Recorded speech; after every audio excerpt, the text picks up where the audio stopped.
Muchas gracias al Instituto por la invitación. Construir un narcoestado en Bolivia requirió de varios pasos.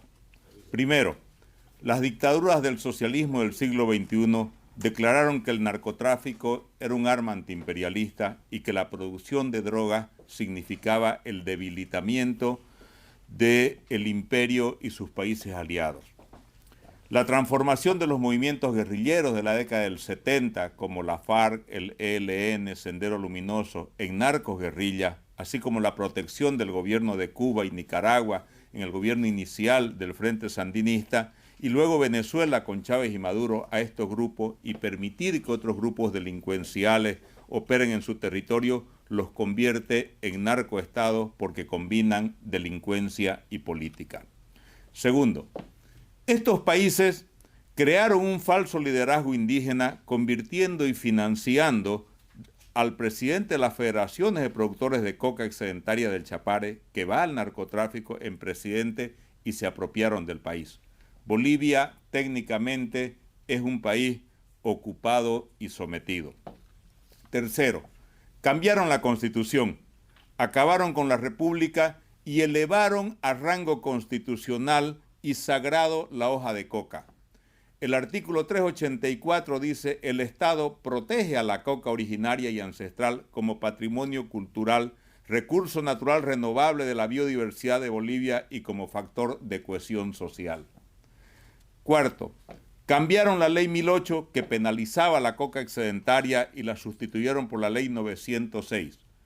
La ley de la coca que criminaliza la hoja de los yunga y que es la que se consume para el acullico, y declara legal la hoja del chapare, que es la que se utiliza para el narcotráfico. La ley de la coca del gobierno del MAS eleva de 12.000 hectáreas de legales que había en la ley 1008 a 22.000 hectáreas permitidas, sin ningún tipo de estudio que justifique su elevación, y convierte la zona del Chapare en territorio legal para la plantación de coca y crea el control social ejercido por los sindicatos productores de la coca, aplicando una erradicación consensuada de los cultivos excedentarios y convierte a estas zonas como renovables y de por vida las plantaciones de coca, y a estas las denominaron Ley de Nacionalización de Lucha contra el Narcotráfico. Como consecuencia de esta ley, la superficie excedentaria cayó de 11.100 hectáreas que tenía la ley 1008 a solo 2.500. La superficie excedentaria se distribuía como sigue: 35% en la ciudad de La Paz, que es la coca que se acullica, y 65% en el Chapare. Con la nueva ley, la superficie considerada legalmente excedentaria se ubicaba en 72% en La Paz y solo 28% en Cochabamba. Legalizaron el narcotráfico. A partir de la reclasificación empezaron los conflictos con los productores tradicionales de la coca de los yunga. La erradicación consensuada definida en la ley le ha dado un poder despótico a los sindicatos dirigidos por Morales sobre sus propios compañeros.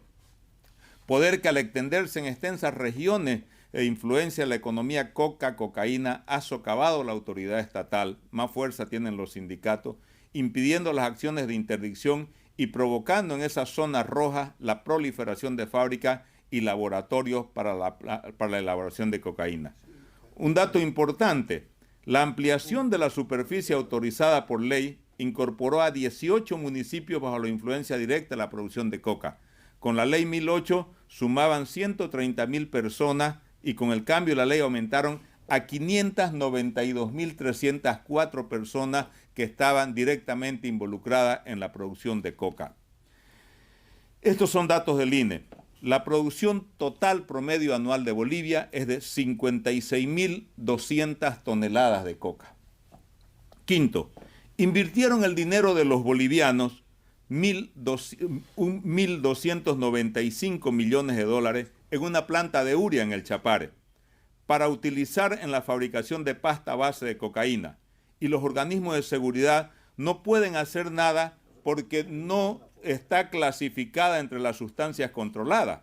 Las provincias cocaleras recibieron el 6.5% del presupuesto de inversión nacional en infraestructura deportiva, estadio, aeropuerto internacional, donde no hay ningún vuelo internacional, solamente los vuelos de la cocaína, mercados y solamente 5% de infraestructura educativa. A partir de esta ley, solamente el 7% de la coca que se produce en el Chapare va al mercado legal de Sacaba. El otro 93% va directamente a la cocaína. Sextos, rompen relaciones con los Estados Unidos, expulsan a la DEA y a otros organismos internacionales de control y prevención del tráfico de estupefacientes para tener vía libre en la producción de cocaína. Séptimo, nombran al segundo hombre de la Federación de Productores de Coca del Chapare, Felipe Cáceres, como el zar antidrogas. El primero del sindicato ya estaba en la presidencia. Esa decisión política derivó en la contaminación de la fuerza antidroga con los productores comercializadores de estupefacientes. Dos excomandantes fueron descubiertos haciendo negocios con narcos. El general René Sanabria, condenado a 14 años de prisión y 5 de libertad condicional en Estados Unidos. Y Maximiliano Dávila, también excomandante de la FEL, detenido en Bolivia para efectos de extradición a los Estados Unidos por tráfico de droga. Octavo, criminalizaron un sistema político que había consolidado la democracia en el país y había hecho de la lucha contra el narcotráfico una política de Estado, logrando grandes avances en la erradicación de coca excedentaria, consolidando un desarrollo alternativo para darle mejor calidad de vida a los productores de coca y a las comunidades productoras. Esta criminalización fue orientada principalmente contra los dirigentes de alto nivel de ADN, el MNR y el MIR, principales partidos que mediante los acuerdos Mariscal Andrés de Santa Cruz de 1992 se comprometieron y ejecutaron la erradicación de los cultivos excedentarios que se encontraban 95% en el Chapare. Noveno, la informalización de la economía. La base social del MAS es la base informal.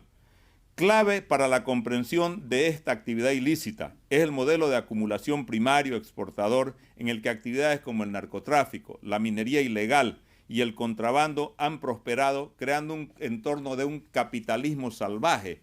Estos tres sectores son el núcleo del duro político del masismo. La ausencia del Estado en muchas zonas declaradas libres, no solo en el Chapare, sino en el altiplano. Esa ausencia de Estado hace que los grupos criminales sean los principales empleadores y generadores de riqueza. Esto produce una suerte de naturalización de lo ilegal y banalización del dinero fácil. Conclusiones. Es muy difícil saber exactamente el impacto económico del narcotráfico. Las fuentes varían debido a la ausencia de instituciones que manejen seriamente las estadísticas. Algunos hablan de que significa el 41% de las exportaciones legales. Otro impacto económico significativo es el empleo directo en las zonas productoras de la Federación de Cocaleros del Chapare, que tiene 49.500 afiliados, o sea, 49.500 unidades productivas de sembradores de coca, lo que involucra alrededor de 113.000 personas que trabajan en la coca y la producción de cocaína, lo que equivale al 5.2% de toda la mano de obra ocupada en el área rural de nuestro país. La magnitud de la influencia del narcotráfico en la sociedad es inmensa, ya que en un narcoestado involucra a muchos estratos de la sociedad en su negocio, desde la producción, el transporte, la comercialización, la provisión de insumos, precursores, servicios financieros y grupos de acciones violentas. Esto sin contar los efectos nocivos como el incremento de la violencia, la criminalidad organizada, la corrupción, el incremento de la informalidad y la trastocación de valores en nuestra sociedad. Bolivia se ha convertido en un refugio de los grandes carteles de la droga como el PCC, el Comando Vermelho de Brasil, la FARC y el ELN y otros grupos europeos, sudamericanos y mexicanos. Podemos afirmar que el fenómeno de expansión del narcotráfico en Bolivia no se ha dado como un hecho espontáneo en el sentido de que las fuerzas del mercado, en particular en el poder de la demanda del consumo en países desarrollados, lo han impulsado, sino que responde a un contexto consolidado por efecto de la aplicación de determinadas políticas gubernamentales impulsadas por el MAS, lo que confirma a Bolivia como un narcoestado. Hoy no se respetan las zonas productoras tradicionales de cultivo de coca, los sembradíos se han extendido a los parques nacionales, a los parques departamentales, a los departamentos de Santa Cruz y Beni, se encuentran plantas de refinación de clorhidrato de cocaína en el altiplano de Oruro, en el Alto de La Paz, en comunidades de Potosí. En síntesis, han contaminado todo el país con el narcotráfico y la corrupción. Muchísimas gracias.